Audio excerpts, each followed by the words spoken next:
first speaker. I'm sure many of you, if not all of you, are familiar with this wonderful woman. Leah Darrow is here today.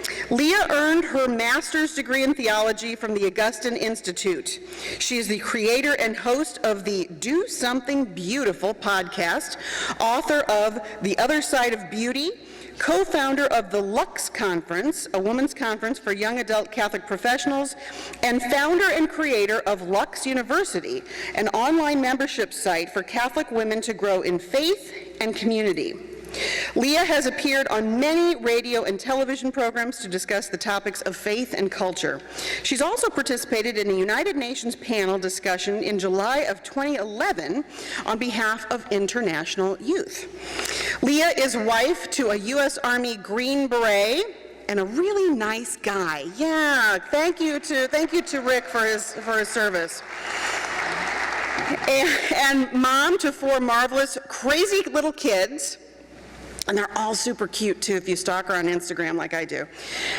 And they all live in St. Louis, Missouri, or for those of you who are Southern Missouri. Welcome, Leah Darrow. Thank you. Good morning. Good morning, St. Louis. I am so honored to be with you. I'm so blessed to be able to do this work in general. I travel the world speaking about Christ and a lot of other topics, but mostly about Jesus and how he can change our lives. But I love the fact that I can just get in my car and drive basically kind of down a few highways and get to you. It's so nice to be here with you and to serve you, my sisters in the same archdiocese. I'm honored to be with you here today. I'm excited to see what God is going to do with you, because he has a plan. He has a plan for you today. Yes, for your entire life, that's true. But he also has a plan for the next 3 or 4 hours for you. He has a desire to see you grow. He has a desire to have you closer to him and his sacred heart and to the Immaculate Heart of his own mother. And then the particulars within that is all unique to you. But it's really good as we begin this day that we begin with at least acknowledging this divine plan that is unfolding within each of us at this exact moment. This divine plan that is unfolding if we surrender to it, if we allow it, that Christ has a goal set for you today. And he wants to help you meet that goal. I know we all probably, if you're like me, you have a to-do list almost every single day. And you love to write things down on that to-do list. You'll even write something down on the to-do list that you've already done just so you can scratch it off because, right, our type A's, like we must write it down just to prove that we did something. Woke up, writing it down so I can check it off. As Elizabeth mentioned, I am a mother of 4 small, crazy ninjas.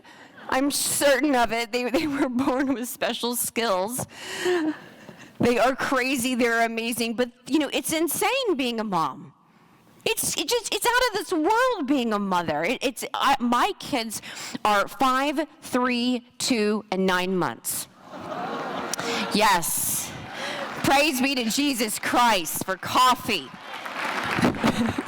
and his grace. So, I have tons of free time. I'm looking to pick up a hobby. So my children are always involved, obviously, in this crazy divine plan that God has for me every single day. And my to-do list will sometimes start out with this plan that I've got. And then God interjects and disrupts the entire process. And sometimes I'm going to be like, that is so rude. I've got things to do. And Jesus is like, you have a choice. What list do you want to be a part of? Yours or mine? And there's this battle, this tugging back and forth a lot of times with me and Christ over what even my day-to-day life will do, those to-do lists. And it's in those moments of surrendering, it's the Martha and the Mary. And a lot of times we think we have to be just one or the other. But I think especially for women, and in particular for moms who've got like little humans that they must keep alive, I have to feed them. They can't do that yet on their own. They can't do a lot of things on their own. So, it's just that I'm waiting for that one day where everyone can buckle their own seatbelt. It's the small things in life I'm really looking forward to. I'm not even thinking or hoping for college at this point. I'm just needing seatbelts and shoes to be tied, right? To move out of the Velcro stage. But there's this place, even in my own life, of trying to figure out what God has in store for me, and then what do I think I have in store for myself? If I said, like, going back and forth in this process. And when I think about it, I think of two calls. Each of us have these two different calls in life. You do, and I do, every human on the planet does. There's a universal call to holiness that we have upon us. The church has talked about this quite often. It was a highlight of Vatican II. The universal call to holiness. That every Christian, if we dare to even call ourselves that, and trust me, today it is a dare. If we dare to call ourselves a Christian, then we are aligning ourselves with the universal call to holiness for our very lives, even every day, and even with our to-do list. And this comes not just from Mother Church, this comes from Christ himself. This call to holiness, this call to surrender, the call to healing, the call to mercy, the call to mission and communion with Christ Jesus. We have a responsibility. We have the free will to choose this universal call. But we also have another call that we can answer, and a lot of times we do. I know I'm speaking just for myself, but I'm looking at the world and I'm realizing we all have this challenge. The other call that's in the world is the universal call to selfishness. Our world, our culture touts it, and they may use different words because they wouldn't want to offend our personalities, right? I don't want to say that it's selfish. I just want to say that it's, relativism or individualistic, whatever it might be. But it's this universal call that our culture and our world gives us to really selfishness, to put us first, me, myself, and I, what I want right now, and who I want in my life, and who I don't want in my life, what I want, what's going to be good for me, how much money I want to make, and where I want to live, and what kind of car I want to drive. I. This universal call to selfishness is what we have to, if we call ourselves a Christian, fight and battle against every day. And it is difficult, and it comes in the most sneaky of ways. It comes through, even like for me in my own life, it comes through fatigue a lot of times. Running around after my amazing kids and doing all these things, I just want to be like, just be quiet. I just want to go and take a nap by myself, right? I want to put myself first, like, I don't care. Starve. Don't eat. You don't like the food I made you? Too bad. Figure it out. I'm going upstairs and I'm locking the door. That universal call to selfishness even gets me there. And trust me, I want so badly to dive into that. And thank God I've got at least a conscience that works a little bit, where I realize, no, Leah, you cannot leave your 4 children, 5 and under, alone, unsupervised, when there's knives out, and they know where all the scissors are, because if you've seen my son Ambrose's hair a few weeks ago, he destroyed it. He destroyed it. He looked like he didn't belong to anyone. You just looked at me like, what happened? Something terrible happened. Like he got in a fight with a lawnmower and he lost bad. So I know that I can't dive into the universal call to selfishness in those maybe more obvious ways.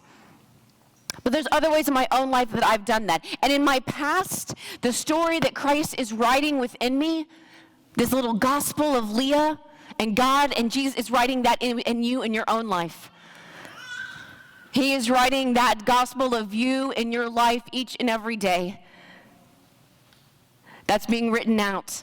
And for me in my own life, the gospel of Leah had a lot of turns, so to speak, and quite a few dips. I was born and raised Catholic and in the Catholic faith. I have great parents who they love Jesus. They talk about Jesus. I was born and raised in Oklahoma. In the middle of high school, I moved here to St. Louis. And of course, the whole big thing of where did you go to high school, right? That's going to happen. I went to Eureka. Anyway. But I was trying to find this new group of friends as I got there.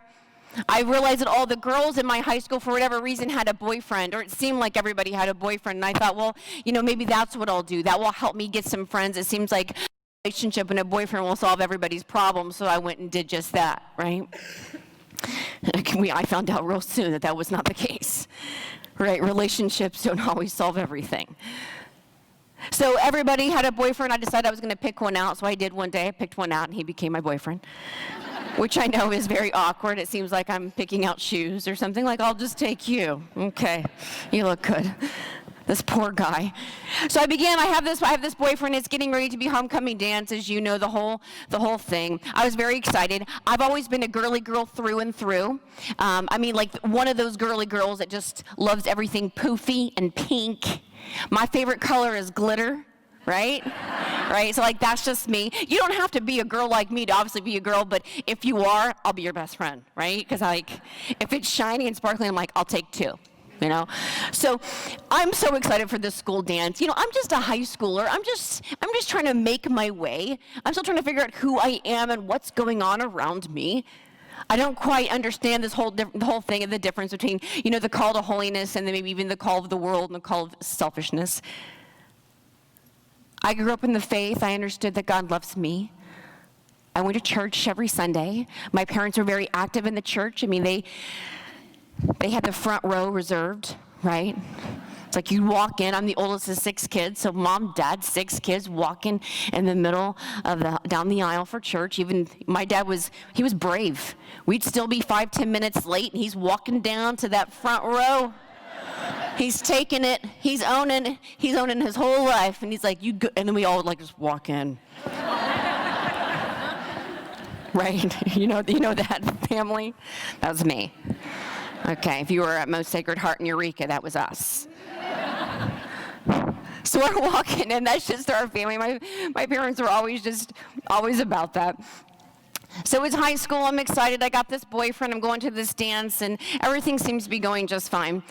And it was this moment that I remember. And the reason why I'm sharing this piece with you is because I realized that this one element of my life when I was younger really had a profound impact as an adult. And especially in regards to my faith and in my relationship with Christ. So that's why I shared this one piece. So I was 15, getting ready for the dance. It's about a week before, and my boyfriend's best friend was walking out of class with me. And I'll never forget it. He was just like, "Leah, are you ready for it?" And I said, "Oh, I'm so ready. I'm so ready." And he's like, "What?" I'm like, "Yeah, I am. I got the dress. I got the shoes. I'm not sure what I'm going to do with my nails, like French manicure, or just go bold and go red. I don't know yet. But I'm thinking about it." And of course, I'm saying all these things, and he's looking at me like I've got 7 heads. I don't care, right? Which is generally the look that I still get from men when I talk about these things. My husband will be like, I love you, but I don't care at all. There's not an ounce of this that matters to my life or will affect me. And I'm like, why don't you connect with me on things that are important in my life, right? The struggle. And so I'm getting ready for it, and of course he's looking at me like I'm crazy with these things, and he repeats it again. "No, Leah, come on, I mean it. Are you ready for it?" And that's when I knew that I had no idea what he was talking about, right? God forbid that my mind be pure and innocent. I had no idea. But I was one of those kids in high school that if I didn't know something, I just pretended to know what it was until I figured out what that thing was. Do you know people like this? Right? It's you. Don't lie. It's all of us. We're all in this together. You probably saw a lady here. You probably saw her from your parish or from some event, and you're like, how are you doing? Are you good? Yeah. You don't know her name, you can't remember, and you're just going to pretend that somehow she's going to reveal it to you. And so all you kept doing is you just keep emphasizing that you are, I'm so happy you are here. It's good to see you. Whoever you are, right? We tend to do that. So I'm pretending that I know what he's talking about. And so I decide to go big or go home. I'm like, oh, yeah, it. I'm ready for it. Both hands out like that. This is a true story. Yeah, I know, this is my life, right? This is who I am. And of course, he looks at me again, and he actually literally started backing away. And then he ended up leaving. And I was so thankful and happy that just happened, because once again, I don't really know what was going on. I don't really know what we were talking about, and I've got other stuff to do. I got to get to class. And so I just left. Now, looking back on it, and I realized, I'm like, there was a really appropriate response for a guy, because if a girl's like, hey, I'm ready for it, a guy should back away slowly and leave, right? Because she needs Jesus, right? She might need some therapy too, but she needs Jesus. That's a scary place to be for that kid. I feel bad for him now. Only slightly, though, but that's okay. And so I go on throughout my school day. At the very end, I have one of my girlfriends come up to me, and she's like, Leah, I heard that you don't know what it is. And I'm like, oh, whatever, I so know, Of course I know. We all know, right? We all know. Thinking she might tell me. One of those things again. And so I'm sitting there trying to figure out what to say, and she goes, okay, if you know what it is, and she calls my bluff, then you tell me right now. Then you tell me right now. And that's when I did what any good Catholic would do. I began to pray. I did. I said, dear God, tell me what it is. Again, true story, right? True story. It was one of those things where I didn't quite understand how prayer worked, but I just thought that maybe God would somehow put a lightning bolt of information or knowledge into my head, and then I would figure it out and be like, blah, blah, blah, blah, and then I would say it, right? Don't we all wish that's how it would work? It doesn't. I'm sure as you know that, right? You pray for things and God's not like, oh yeah, I know the answer. Here you go. Right here. Write it down, I'll repeat it. It's okay. That's typically not, at least that's not how God works in my life. I'm always transcribing. I'm like, what? Huh? I don't understand. And so there was silence. I didn't hear anything. And my friend comes back to me. She's like, Leah, come on. It is sex. I can't believe you didn't know that. And I was like, what are you talking about? Oh my gosh, I was so embarrassed. I'm like, first off, you said the word sex. You can't even say that out loud. That's not allowed, right? That's a rule someplace, somewhere. And she's like, yeah, I know. That's why we were saying it. And I'm like, oh, I gotcha now. It's making sense. I'm putting it together, Now, she was making fun of me, and she went on with it. It's not that I didn't know what it was. It's not that I didn't know that some people chose to do that in their relationships. That's not it. I just never really thought about it for myself. I never really thought about it for myself in terms of how would I respond to something if that came up into my life? What would I say? What would I do? What are the reasons of why that act is held sacred within the sacrament of marriage? And I had no idea why. I just thought, you just don't do it, I guess. But the why behind it, I had no clue. And I was so scared about the topic that I did not ask any questions, and was so fearful that if I did bring it up, what was I supposed to do over dinner? Hey, Mom, pass the broccoli and tell me about sex? That doesn't seem to flow real nice at dinner conversations. I was scared. And I let fear kind of overwhelm me. I didn't know where to look for answers. It's quite easy now, especially with the help of the internet and everything, to kind of find those answers. But back then, that wasn't an option. And so I just did nothing. I did nothing. I had questions, but I was scared and I did nothing, which is often where we find ourselves even today, even as adults. We might get anxiety over an issue. I don't know how to talk about that issue. I don't know how to deal with that. So then we don't go looking for the answers and we decide to draw back completely in that area of our life, or around those certain people, or around those certain topics, rather than seeking, understanding truth, how that pertains to our life and how we can share that. And so anyways, homecoming night came. I got all dressed up. I looked as cute as a button. That's what my mama told me, and I believed her, right? Because you believe your mama. And so I went to this dance. I had a great time, as I should, at 15 years old. Went there, hung out. Went to a party afterwards where my mom and dad knew where I was, right? And then I left that party, snuck out of that one, and got to a place where there was no parental supervision, because that's where we make the very best decisions in life, right? When no one is around that loves us and wants the very best for us. It's like those situations, and also between the hours of 12 a.m. and 3 a.m. is like, that's when humanity shines, right? That's when we're feeding the poor, clothing the naked, we're visiting the prisoners. That's what we're doing around that time, right? I grew up with the dad who always said, Leah, nothing good happens after midnight. Anybody else? Yeah. Guess what? They were right, right? They were right. So anyways, I get to this place, I'm alone with my boyfriend. It's very clear about what's being hoped for at that moment. Not knowing what to do, always thinking I just would make a game time decision, which is never a really good idea at any point in your life.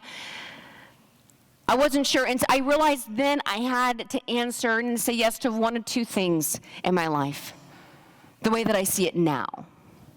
At that moment at 15, I could say yes to authentic love. And authentic love is a love that we've been made out of and made for. I know you know that. I know you know that. But I also am not quite sure if you believe it. I'm also very concerned and worried that you might not understand fully the love that you've been made out of. The love that keeps you in being. The love that wills every breath you take. The love that sustains you. And the love within your soul that wants to be ignited so that you can be an expression of that love in the world. I'm afraid you don't know that. We've been made for this love, this authentic love. Authentic love is a love that's not a Disney movie thing, not a Taylor Swift song thing, but it's a human thing. And it came from a divine being. Authentic love is a love that will never lie to you, will never betray you. Authentic love does not hurt. Authentic love does not send you to the confession line. And when we read, as we will very soon in this time of Lent that we are currently in, when we read in the Passion narratives, we do not read that Jesus had to be wrestled to the cross. Well, we do not read that.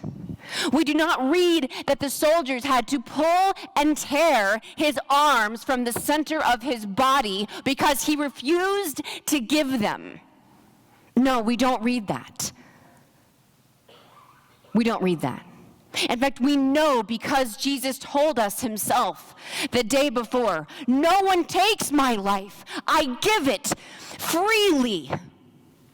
I give it freely. And we know, and we can use our minds and our imaginations that that day when Christ was carrying his cross to the top of that hill, that you can imagine what probably happened. Maybe it goes something like this, where Christ is there, he's at the very top. He finally puts the cross down into the dusty ground. The other soldiers run over and handle the other two men. The other two men could be screaming and fighting because they do not want to be crucified. They do not want to suffer. They do not want to die. They do not want to be punished. And the soldiers are dealing with them, and they're having to put their knees into their chest just to pull their arms out, to tie them up, to put the nails in. And when they finish with them, I can see them picturing them coming over to Jesus.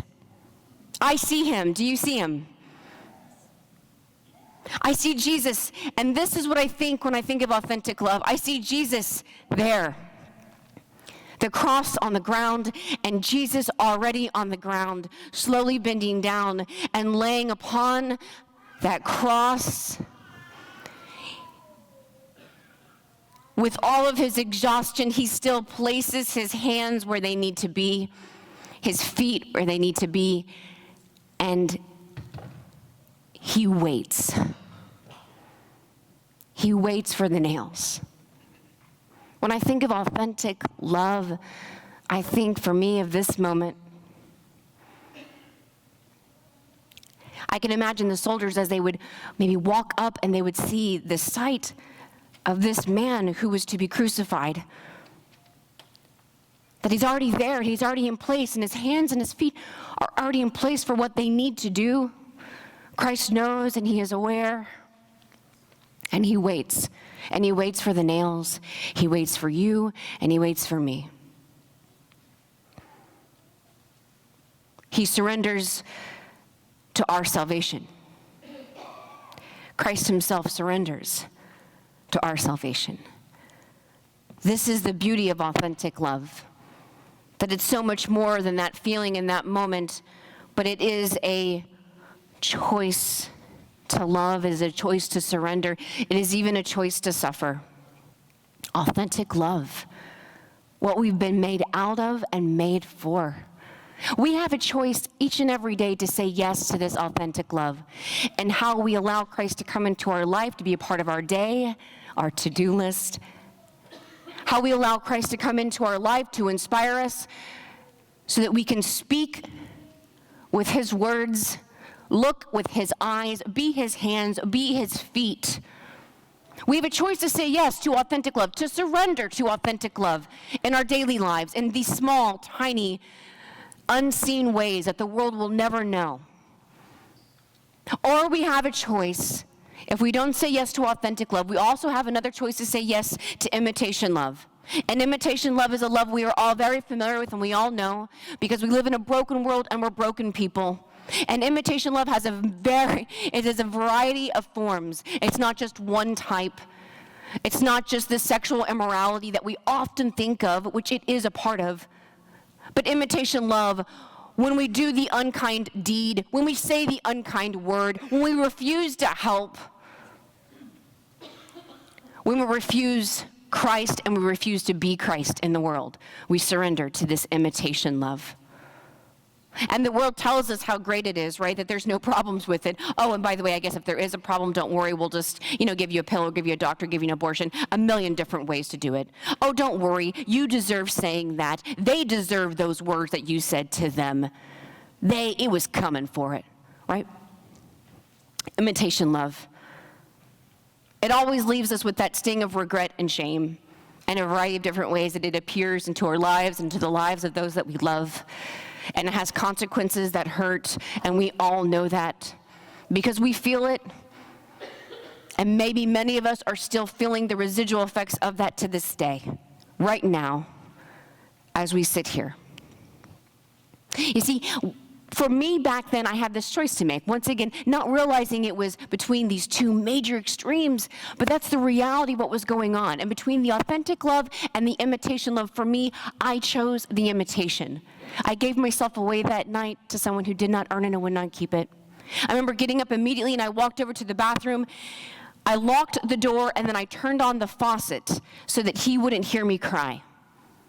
And I remember leaning back up against that door and saying to myself over and over through my tears, feeling desperate, feeling alone, feeling vulnerable, is this really love? And the fact that I asked the question answered the question for me. What happened next for me is the main point and the reason of why I wanted to share this particular story with you. It's not exactly fun. It's not a bright moment in my life for sure. But what happened next is that I was in that bathroom and I began to listen. I began to listen to the liar. I began to listen to the voice that said, "Oh, Leah, what have you done? Oh, Leah, you can't come back from this one. Everyone's gonna know and they're gonna talk. You'll always be that girl, and oh, Look at your mom and your dad. Look how much they love Jesus, and look what you've done. You know better. You go to church every Sunday. You have such a good family, and they love the church, and look what you've done. For someone like you, I don't think there's a way to come back. I mean, if someone didn't know Jesus, if someone didn't believe in Jesus, maybe, sure. But you knew, and you still disobeyed. Look at you. There's probably no more hope for you. The best you could probably do is just accept where you're at, move forward in this new life that you've created, and just try and make the best of it. This is the liar, also known as the thief and the destroyer, the enemy of God and the enemy of us. We often hear those lies, and they can come not with pointing fingers, but this false sense of connection. Oh, I'm so sorry this happened. Look what you did. Yeah, I mean, you really should have known better. You really could be better. I think we all hear these lies from time to time in our own life. Whatever the mistakes that you've been a part of, the missteps you've taken in your walk with Christ, the liar loves to come in and speak into that space where you're open and you're vulnerable and you're suffering and you're hurting. And he wants to remind you that you are your sins. That who you are, your identity is in your mistakes and what you have not done, you did wrong, or the things you failed to do. The thief, the liar, the destroyer speaks in this space. He cannot create, he can only distort. And so he will distort every experience, every moment in our lives to keep us from our Savior. What happened in that moment and in that bathroom, outside of my mistake and my sin, absolutely. But one of the worst things that happened was afterwards, where I did not believe that I could be forgiven. Now, granted, I was 15, probably not as well catechized as I should have been. But I still see it today. I see it today all over the world, and the women that I meet of every age, or somehow, either in their past or something current, something has happened, and it has robbed them of the hope in Christ Jesus for redemption and for salvation. And we believe that we are our mistakes. We believe that we are of what's happened to us. We believe that we are our own despair, that our identity is wrapped up into our failings, or worse yet, into our successes, and that we stay in this space. So for me at 15, this began to grow in my life. I began to listen to the liar and think that I wasn't good enough for church. I wasn't good enough for faith. And so I began to pull back and abandoned it. I began to pull back completely. And for the next 10 years of my life, I was away from the sacraments. I was away from the church, not because I didn't think it wasn't right and true. I just didn't think that there was a spot for me. I didn't think I belonged, because I would walk into those churches here in St. Louis, and I'd be like, oh, great, it's all of you. And you're holy. And you guys are saints. And then there's Leah, that big fat sinner. She's the one with all the issues. She screwed up at such a young age. It's over for her. And I began to believe this idea, this mentality that I was the victim here. Granted, I owned my mistake, but it's like, well, there's not a space for me anymore. I don't know if I'm welcome here in church, so I pulled back. And I began to look to the world, and I began to answer the world's call, the universal call of selfishness. And I began to put myself first in my life completely. In every endeavor I did, it was just about me. When I went to college, here, at this college right here, University of Missouri, St. Louis, I put myself first in every single thing I did. Whatever it was, I was going to be the top, this or that, the president of the honor society. I was going to be the top student in class. I just wanted to prove myself over and over and over, not for the glory of God, which would have been fine if I was doing those things for that reason, but because I just wanted to prove that I was better and that I was better than everybody around me. Because my identity was not rooted in truth. My identity was on rocky ground, and it was always moving up and down by however I felt that day, or what I made on a grade, or how I performed in school, or what my relationships looked like, which were pretty dismal. It followed me through this type of life. Post-college, after college, I was on a TV show, America's Next Top Model. I decided to go that crazy route. Reality TV, as you know, is not real, right? So, well, if you don't know, it's not, for the record. Let me just put that back in there. But I was on that TV show thinking once again, I mean, if that's not answering the universal call to selfishness, being on America's Next Top Model, I don't know what else is, really. Let's just be honest. But I was on that show, I was off that show, I was working in New York and modeling professionally there, thinking once again that my life is truly just about me and all I'm doing and the comma in my paycheck. And it got to this point in time where finally things began to unravel, because you can only go so long living a lie. Psychologists say that typically a person who lives out a lie, they can only do that for at most about 3 years, and things begin to really unravel. And that was definitely true. I was in New York, I was in the middle of a fashion photo shoot, and I don't know about you, but God likes to hit me with a spiritual 2x4, right? Is that anybody else? Yeah, it's like, some people have like the gentle nudge and push, right? And they respond. I mean, it's beautiful to see these souls respond so willingly to the Lord when he's like, let's go here. And I'm just like, hey, what's going on? And God's like, whack, right? I'm like, oh yeah, okay, yes, I will go this way, right? That's how it kind of feels. And so I get to this space, and I'm actually in the middle of a fashion photo shoot. God uses some very funny ways to reach out to me, very publicly humiliating ways. But I'm in this photo shoot with all these important people, supposedly. And we're in the middle of this time and in this space. And something happened that I truly to this day can't quite completely explain to you. I'll do my best, and I'll share with you what happened, at least from my perspective. We were getting ready, we were in the middle of the shoot, getting ready to start back up again because we just changed sets. They took a Polaroid picture of me to check the lighting, which is pretty typical and normal. So they handed it to me to make sure that my pose is just right. It was, and I gave it back to them. I got back into the pose, looked straight at the camera, and we began again.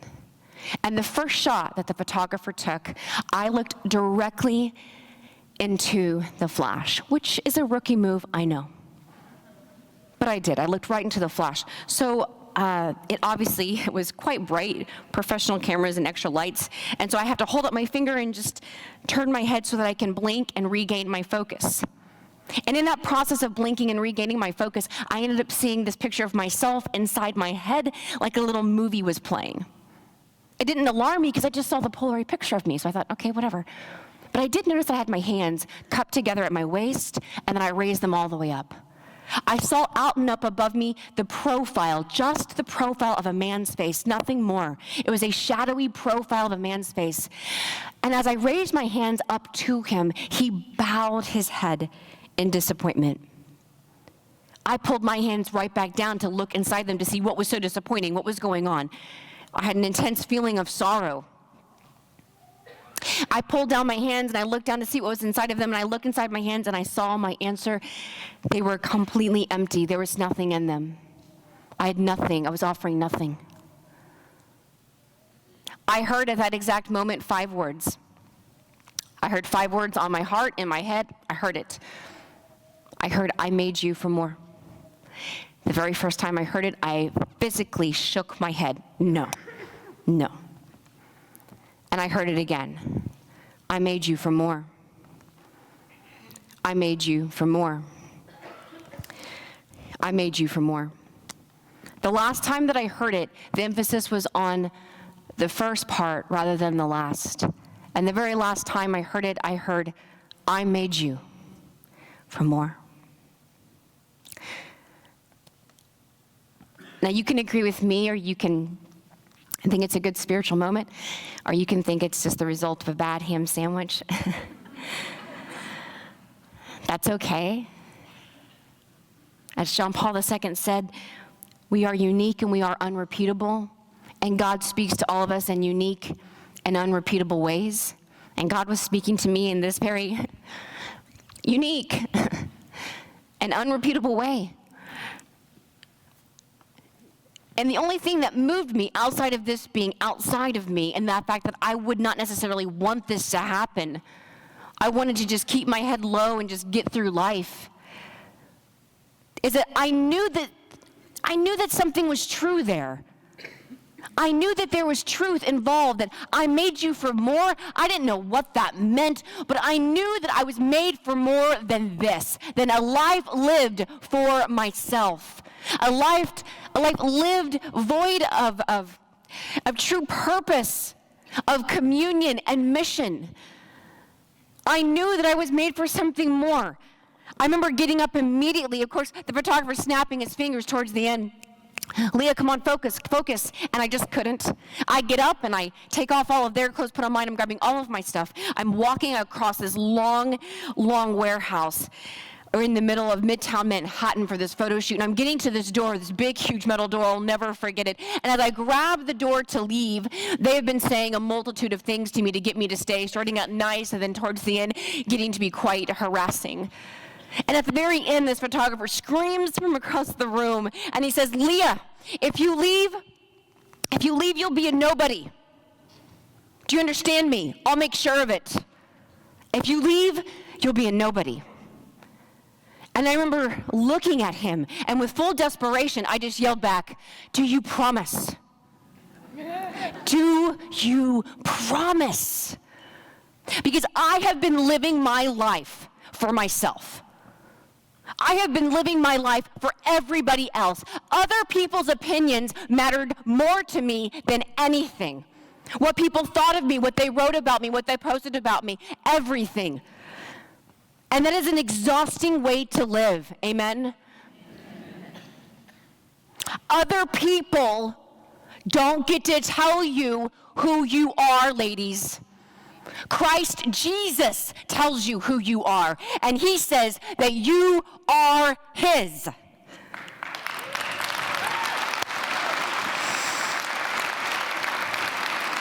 And it is a freeing moment in your life when you can truly accept that. It is freedom. You want to know what freedom is? It's not caring about other people's opinions of you, as long as you are rooted in Christ Jesus. It is a beautiful, beautiful place to be. I walked out of that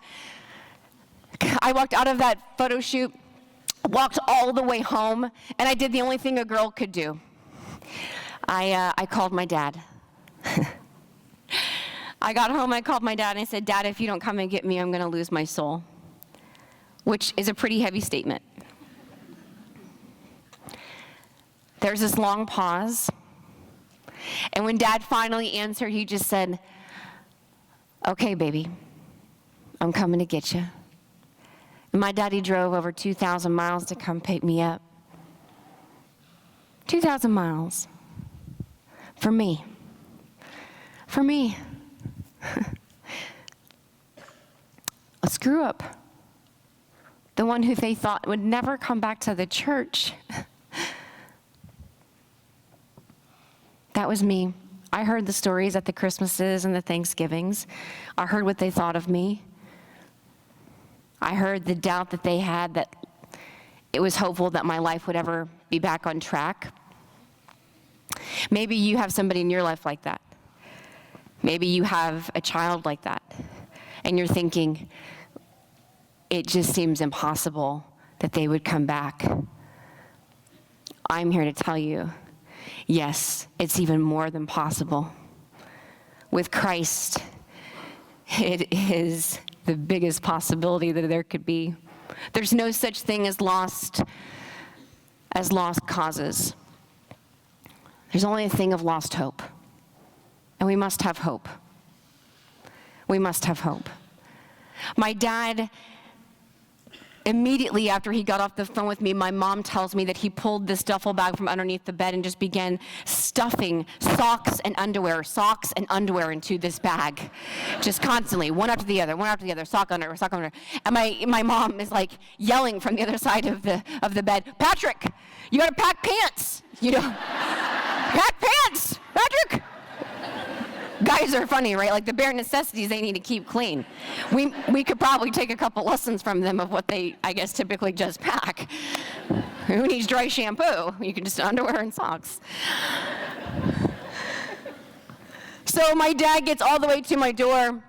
And I open up and he is literally standing there, one foot in front of the other and both arms all the way out. His knees are bent. And as I open the door, he actually lunges at me and he says, I'm so happy to see you. And I'm like, ugh. Right? You know those people in your life that are super happy all the time? And maybe you're the person that's like, what is wrong with you?